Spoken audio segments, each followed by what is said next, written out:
आज मंत्रिपरिषद में 6 विषयों पर निर्णय ले गए हैं। सबसे महत्वपूर्ण निर्णय राज्य में शिक्षा बहाली की और नियुक्ति की नियमावली का निर्णय मंत्रिपरिषद ने आज लिया है।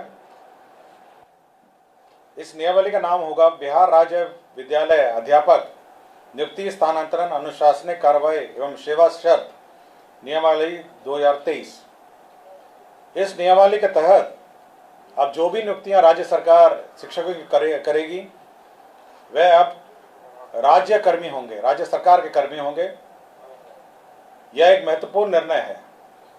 इससे पूर्व आपको जानकारी होगी कि राज्य सरकार राज्य में पंचायत शिक्षक, पंचायत समिति शिक्षक और जिला परिषद के शिक्षक और नगर निकाय के स्थानीय निकायों के शिक्षक रहा करते थे। अब जो भी नई नियुक्ति होगी अब वो राज्य सरकार नियुक्त करेगी। राज्य सरकार नियुक्ति के लिए एक अलग परीक्षा आयोग के माध्यम से लेगी। तो एक आयोग जो राज्य सरकार निर्धारित करेगी, हो सकता है बीपीएससी, हो सकता है कोई भी आयोग जो है जो निर्धारित करेगी, उसके माध्यम से राज्य सरकार परीक्षा लेगी और परीक्षा के माध्यम से ही अब नियुक्तियां होंगी। इस नियुक्ति में भाग लेने के लिए जो अर्हता होगी वह मैं पढ़ देता हूं। इसकी नियुक्ति की जो अनिवार्य अर्हता है, भारत के नागरिक हों और बिहार राज्य के स्थायी निवासी होना चाहिए, ये पहली अर्हता होगी। विद्यालय अध्यापक के पद पर नियुक्ति हेतु राष्ट्रीय अध्यापक शिक्षा परिषद द्वारा समय समय पर निर्धारित शैक्षणिक एवं प्रशासनिक योग्यता धारित करते हों एवं विशेष विद्यालय अध्यापक के लिए अर्हता भारतीय पुनर्वास परिषद के अनुरूप अनिवार्य होगा। तो ये महत्वपूर्ण एक अनिवार्यता है। राज्य सरकार एवं केंद्र सरकार द्वारा समय समय पर आहूत शिक्षा पात्रता परीक्षा में उत्तीर्ण हो, परंतु वर्ष 2012 से पूर्व नियुक्त एवं कार्यरत शिक्षक जो दक्षता परीक्षा उत्तीर्ण होंगे के लिए शिक्षक पात्रता परीक्षा में उत्तीर्ण अनिवार्य नहीं होगा। विषय विशेष के लिए अलग से विशेष अर्हता का निर्धारण विभाग द्वारा समय समय पर किया जाएगा।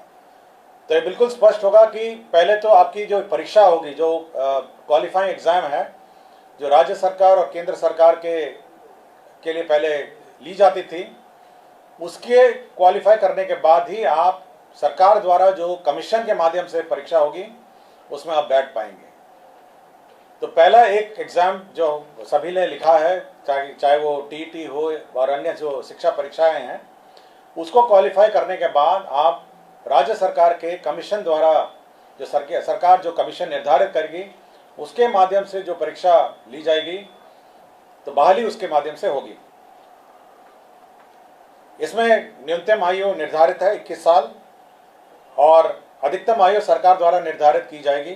जो सरकारी नौकरी में अधिकतम आयु है वह होगी, लेकिन जो 10 साल की नियुक्ति वर्ष का जो छूट होगा, इस नियमावली के प्रवृत्त होने के पश्चात नियुक्ति के प्रथम संव्यवहार में अधिकतम आयु सीमा में 10 वर्ष की छूट दे होगी।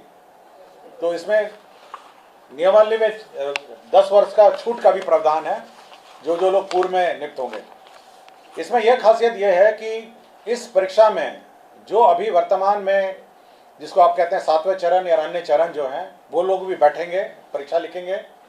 और साथ ही साथ जो अभी तक जो शिक्षक नियुक्ति जो गैर सरकारी शिक्षक हैं, जो सरकार के जो नगर निकाय और पंचायत स्तरीय और स्थानीय निकाय के शिक्षक हैं, वह भी इसमें बैठ पाएंगे। तो सभी प्रकार के शिक्षक जो हैं, जो अर्हता रखते हैं, वह बैठ पाएंगे। और इस नियमावली के माध्यम से अगर अर्हता रखते होंगे तो कमीशन द्वारा जो परीक्षा ली जाएगी उसमें बैठेंगे।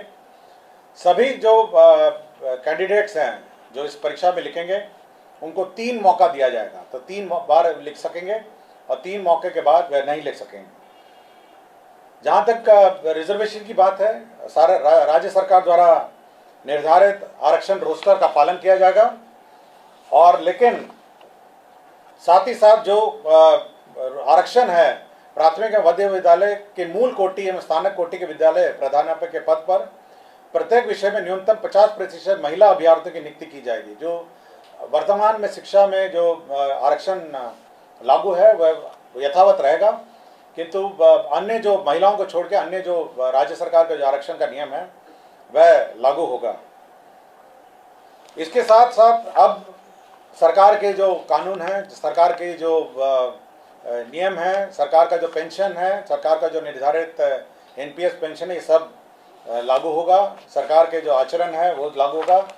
यह नीति अब जिला संवर्ग के रूप में होगी, जिसमें जिला के अंदर स्थानांतरण का प्रावधान है और अंतर जिला का भी स्थानांतरण का विशेष परिस्थिति में प्रावधान है।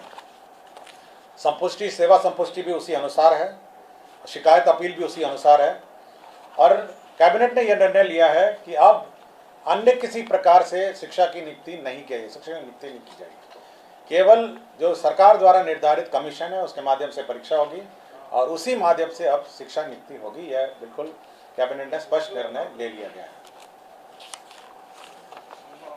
सप्तम केंद्र पुनरीक्षित वेतनमान संरचना में वेतन जो प्राप्त कर रहे हमारे सरकारी पदाधिकारी कर्मी हैं, उनको 1/1/2023 के प्रभाव से डीए का जो रेट है वो 38 के स्थान पर बढ़ा के 42% हो गया है। राज्य सरकार को इस बढ़ोतरी में 1690 करोड़ का अधिक व्यय होगा, तो 38 के स्थान पर अब 42% डीए होगा। राज्य सरकार ने अपना जो कंटिजेंसी फंड है उसको 350 करोड़ से बढ़ा के 10,000 करोड़ कर लिया गया है। आपको जानकारी होगी, समय समय पे हम लोग कंटिजेंसी फंड से निकासी करते हैं, तो अब ये लिमिट 10,000 करोड़ का होगा, जिसमें आधा प्रतिशत जो 50% होता है वो आपदा के लिए सुरक्षित रखा जाता है। पटना जिला अंतर्गत जो वाल्मीकि का परिसर है उसमें 6.5 एकड़ जो ज़मीन है वह वर्तमान में भारतीय कृषि अनुसंधान परिषद को आवंटित है। अब वो जो ज़मीन है वो बिपाड़ के एक्सपेंशन के लिए स्थानांतरित कर दी गई है और यह निर्णय लिया गया है। और बिहार पुलिस में ईआरएसएस का जो सिस्टम लागू है उसमें जो अंडरग्राउंड केबल नेटवर्क है उसमें जो शुल्क, राइट ऑफ वे शुल्क दिया जाता है ईआरएसएस पुलिस मुख्यालय और अन्य स्थान के लिए, ईआरएसएस के योजना के लिए, तो यह शुल्क, राइट ऑफ वे का शुल्क माफ़ हो गया है। और एक पद सृजन का है जिसमें राज्य योजना मद में ग्रामीण विकास विभाग के अंतर्गत जवाहर ग्राम स्वरोजगार योजना के अंतर्गत सृजित जो 102 पद थे उसमें 53 पद अब स्थापना में प्रतिबद्ध परमानेंट पद हो जाएंगे और 39 पद है उसको सर्वे कर दिया गया।